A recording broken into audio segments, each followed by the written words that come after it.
सत्कर्म आप कर रहे हैं, थोड़ा सा अच्छा कार्य आप कर रहे हैं, भगवत भजन आप कर रहे हैं, कीर्तन आप कर रहे हैं, मंत्र जाप आप कर रहे हैं, स्मरण आप कर रहे हैं, नाम जाप यदि आप कर रहे हैं, तो वो लोभ से परित होना चाहिए, बहुत दूर।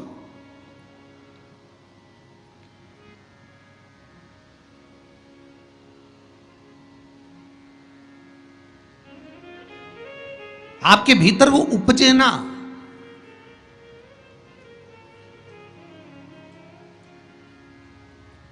फिर चाहे दुनिया के लोग कितना भी कहे कहे ना, वो एक बेल बेचारा किसान का एक बेल कुएं में गिर गया। अब कुएं में गिर गया तो किसान का बेल जब कुएं में गिरा तो ये देखा कि कुएं में से बेल को निकालना है। खूब मेहनत करी किसान ने बेल को निकालने की, पर वो बेल निकल नहीं रहा था। बहुत बहुत बहुत बहुत मेहनत करने के बाद भी वो बेल नहीं निकला। बहुत अथक प्रयास करा गया पर बेल नहीं निकला।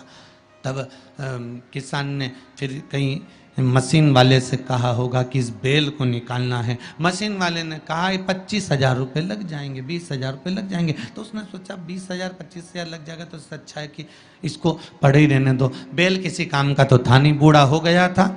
अगर बेल बूढ़ा हो गया है तो इसी कुएं में पड़े रहने दो, मर जाएगा। इसी कुआं भी सूख गया है, इसमें कोई दिक्कत वाली बात नहीं, अपन कचरा पटकते जाएंगे, बेल को वहीं की वहीं दबा देंगे। गाँव के लोगों से कह दिया मेरा बेल कुएं में गिर गया है और ये बूढ़ा हो गया था। एक काम करो, तुम्हारे गांव का जितना भी कचरा है ना, घर वाले वो सब लाकर इसमें डालते जाना। बेल मर जाएगा, धीरे धीरे उस पर मिट्टी डल जाएगी। गांव के लोगों ने कचरा लाकर डालना चालू करा। जैसे जैसे बेल के पास में कचरा पटकना प्रारंभ करा, बेल भी समझदार था। इधर कचरा पटकते तो इधर पांव रखकर खड़ा हो जाता, इधर पटकते तो इधर पांव रखकर खड़ा हो जाता। धीरे धीरे पूरा कुआं भराते चले गया और बेर कचरे पर पांव रखते रखते रखते रखते रखते रखते बाहर।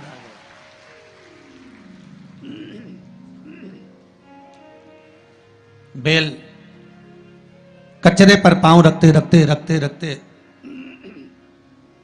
बाहर आ गया, ऊपर आ गया। और जब वो ऊपर आया, निकल कर बाहर भाग गया, निकल कर बाहर भागा। बेल से हमको एक सीख लेना चाहिए, हमको एक चीज सीख लेना चाहिए।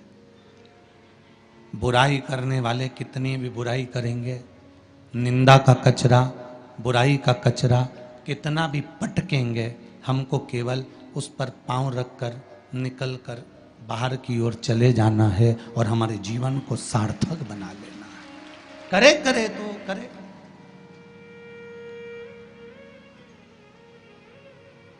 अब शब्द कहने वाला कहता रहे, ताने देने वाला देता रहे, गाली देने वाला देता रहे।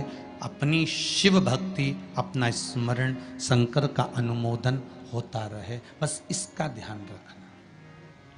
बैसाख के महीने में नवमी तिथि को माता जानकी का प्रागट्य हुआ है पृथ्वी से।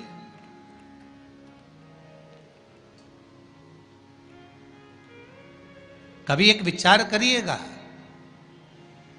कि नरसिंह अवतार बैसाख के महीने में हुआ, कुर्मा अवतार बैसाख के महीने में हुआ, हयग्रीव अवतार बैसाख के महीने में हुआ, परशुराम अवतार बैसाख के महीने में हुआ, माता जानकी का अवतार बैसाख के महीने में हुआ।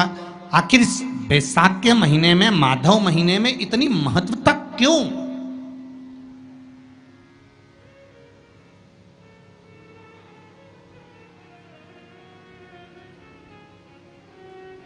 बैसाख के महीने में पड़ने वाली एकादशी, चतुर्थी, प्रदोष, अमावस्या, पूर्णिमा, शिवरात्रि, ये सभी इतनी महत्वपूर्ण क्यों हो जाती है?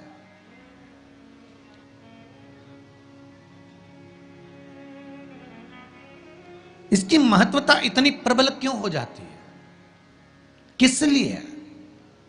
क्योंकि बैसाख का जो महीना पड़ता है, सूर्य की संपूर्ण तपन, सूर्य देव अपने पूर्ण तेज के साथ में, पूर्ण तेज के साथ में मृत्यु लोक के निवासियों पर, चाहे जलचर हो, थलचर हो, वायुचर हो, चाहे जो जीव हैं उस पर जब किरण फेंकते हैं तो संसार का जो मनुष्य है उस पर जब ताप पड़ता है तो ताप पड़ने के कारण उसके मुख से भगवान का नाम निकल ही जाता है, स्मरण नाम निकल ही जाता है। जब उसके मुख से भगवान का नाम निकलता है तो वो भगवान की शरणागति खुद ग्रहण कर लेता है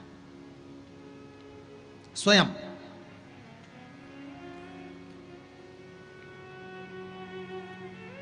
शरणागति ग्रहण कर लेना।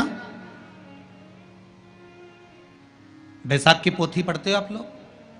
आप में से अगर कोई पढ़ता हो बैसाख महीने की पोथी, तो उसमें एक वर्णन आता है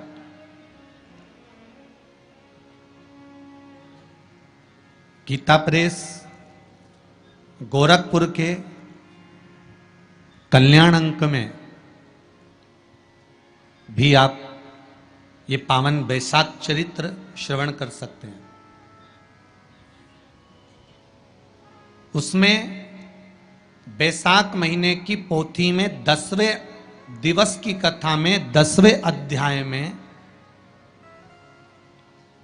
एक व्याध और शंख मुनि का चरित्र आता है।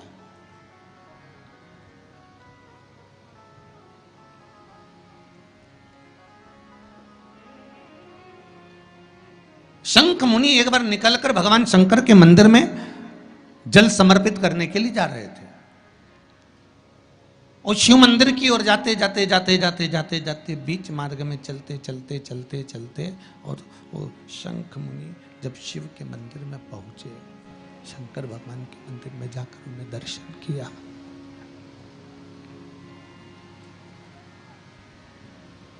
जल का पात्र उठाया और वो जल का पात्र उठाकर जब भगवान शिव को समर्पित कर रहे थे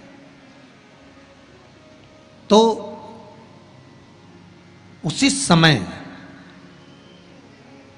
जल का पात्र उठाकर जब शंकर भगवान को समर्पित करा गया और शंख मुनि निकलकर जब बाहर आ रहे थे, आते आते शंख मुनि के मन में एक भाव उत्पन्न हो गया कि जब हम भगवान शिव को कुछ वस्तु समर्पित करते हैं तो उसका फल, उसका पुण्य फल हमें कितने समय में प्राप्त होता है। ये शंख मुनि के मन में एक विचार जागृत हो गया, शंख मुनि के मन में एक भाव जागृत हो गया।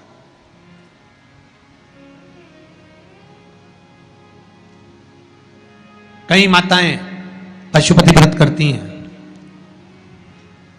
कई ऐसी भी माताएं हैं जिन्होंने 2-3 बार पशुपति व्रत कर लिए होंगे, दूसरे को बताया, उसने व्रत करा, उसका हो गया, उसको फायदा भी मिल गया, और ये 3 कर ली, उसके बाद भी कुछ ना कुछ रह गया। तो इसके मन में आया कि बताओ, मैं भी व्रत कर रही हूं, ये भी व्रत कर रहे हैं, ये भी व्रत को सुन कर रहा है, मैं भी व्रत कर रही हूं, आखिर बात समझ में नहीं आती। उसको लाभ मिल गया, मुझे लाभ नहीं मिला, उसको लाभ की अनुभूति हो गई, मुझे लाभ की अनुभूति नहीं हुई। तो कभी विचार करना कि तुमने उसको पशुपति व्रत बताया, उसने व्रत किया और बड़े दिल से करा, बड़े बड़े दिल से करा, तुम्हारे बताए अनुसार करा,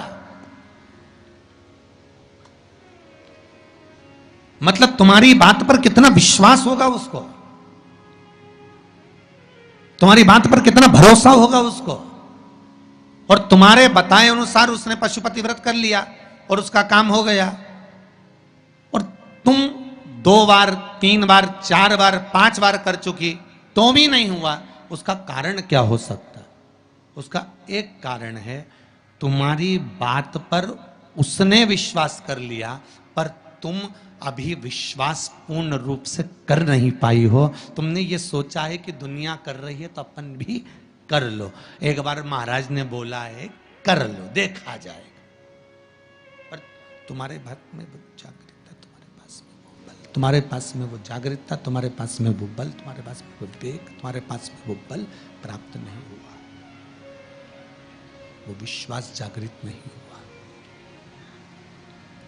यदि तुम्हारे पास वो विश्वास जागृत हो जाता वो बल जागृत हो जाता। तो तुमने जब पशुपति व्रत करा उसका फल तुमको मिल जाता। अगर विश्वास जागृत होता तो फल मिल जाता।